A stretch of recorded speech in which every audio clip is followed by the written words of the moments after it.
Okay. Hello everybody. So the VVT tells us about so many things, but it could not tell us about the strength of the bond and the magnetic character which we talked about. Okay. Mainly there are so many other limitations also, but the main limitation of this particular theory, this VVT, is that number one, it could not tell us about the strength of the bond, that how much strong the bond is, okay, strength of the bond. And it does not tell us about the magnetic character of the molecule, that what kind of magnetic character it is there in that particular molecule. Okay, that is not told. Mainly, again I am saying mainly, there are other limitations also. Now this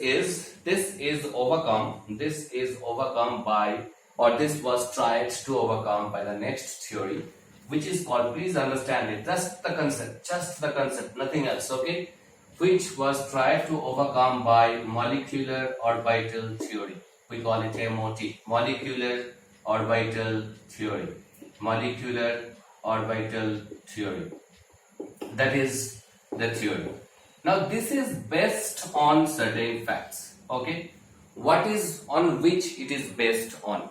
Okay, before going to molecular orbital theory, a single line only. First of all, I must understand that here, forget about molecular, come to the middle word, that is orbital. What do you know about orbital?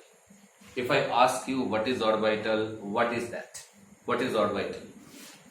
I know the answer that will come is, it is the space surrounding the nucleus of an atom. Please, every word should be listened properly. It is the space surrounding the nucleus of an atom where the probability of finding the electron is maximum. Repeatedly, thousands times, not only I, you also told it as orbital. Did we tell it as orbital? That orbital, 1s orbital, 2s orbital, 2p orbital, 2px, 2d orbital, f orbital. Repeatedly we told this as orbital. And what was that? Whenever we said that, in our mind it is that it is the space surrounding the nucleus of an atom where the probability of finding the electron is maximum. But we never said it this word correctly. This should have been mentioned as atomic orbital. Okay, only first time I told you about atomic orbital, then I also used the term orbital, you also used the term orbital, and we generally use the term orbital. But that was atomic orbital. But now what we are going to know is molecular orbital. Please try to understand the difference. You can automatically get it. It's nothing tough. Okay. Suppose I am taking a simple example, the simplest example. Hydrogen atom, H. Now if I ask you about the hydrogen atom, what is there in your mind? What you can visualize? You can visualize that there is a nucleus over here where one proton is there, and a area or a volume is there, spherical volume is there, okay, surrounding it, where only one electron is present, and that electron can be found anywhere over here. This is the area, or this is the space where the probability of finding that electron present in hydrogen atom is maximum. Fine.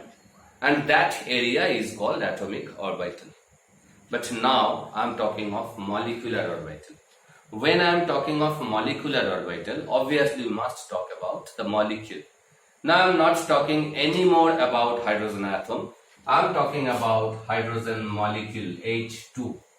And you know how the H2 is formed. In the VVT, we know how the H2 is formed. The two atomic orbitals are overlapping and forming the hydrogen molecule. Now in a hydrogen molecule,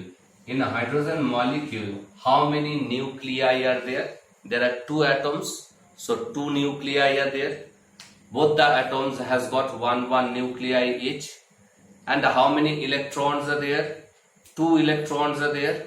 Okay, one from each atom. Yes.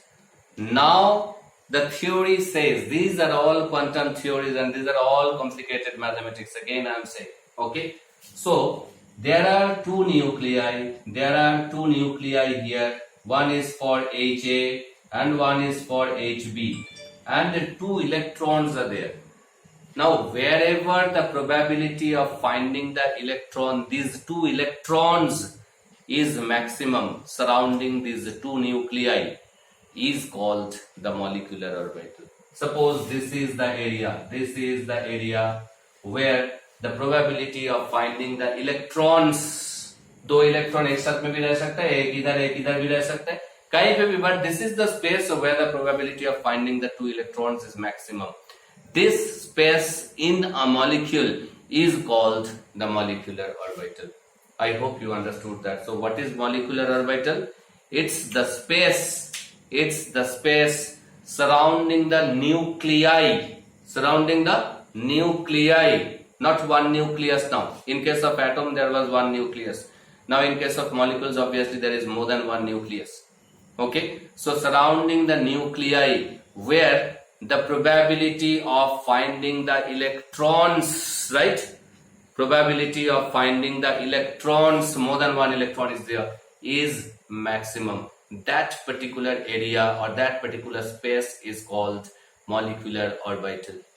According to the theory, the molecular orbitals are formed by, now I'm coming to this theory, molecular orbital theory. First I just told you about what is molecular orbital, okay, the concept of molecular orbital.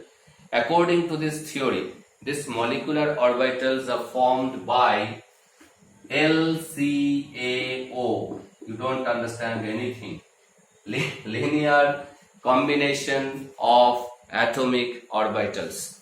The molecular orbitals are formed by linear combination of atomic orbitals.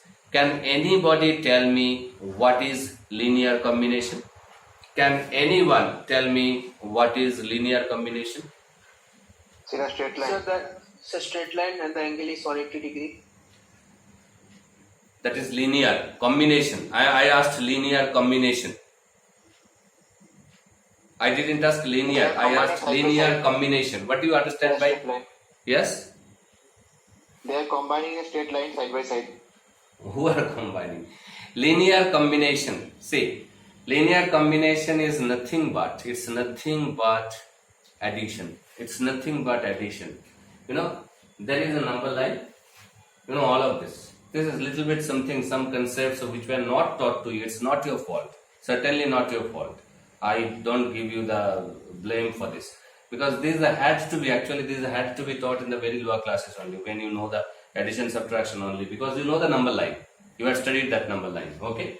This is 0 in this side, minus, and all are there in this side, pluses are there. Okay. Now this is a linear line. Obviously this is a linear line.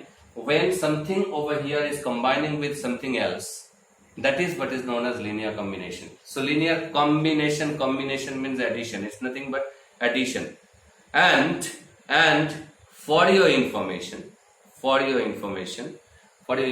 should not say, for your what should I say, brushing up of the concept, you know it already. That if I ask you what is subtraction, that is also an addition. Subtraction is also an addition. Okay, if I write 5 minus 3, you say that it is subtraction, but I am writing it now 5 plus minus 3. Is it 5? Is it addition? Is it addition? Yes, sir. Is it a linear combination? Is it a linear combination? Is it a linear combination between 5 and minus 3?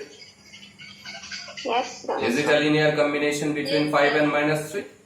Now if I write 5 plus 3, is it a linear combination between plus 5 and plus 3? That means addition and subtraction both are linear combination. Linear combination is nothing, absolutely nothing but addition. Absolutely nothing but addition. And whenever I am talking of addition, you don't have that, you should not have that in your mind. Means addition means add होगा बढ़ेगा, ऐसे कोई बात नहीं है. Subtraction is also a type of addition. Okay, mathematically there is no difference between subtraction and addition. Okay, absolutely no difference between subtraction and addition. Okay, you can express anything by anyone. You know this, but you didn't think of it. Now you should start thinking of it. And that is what is known as linear combination. It's less than 1 minute left. So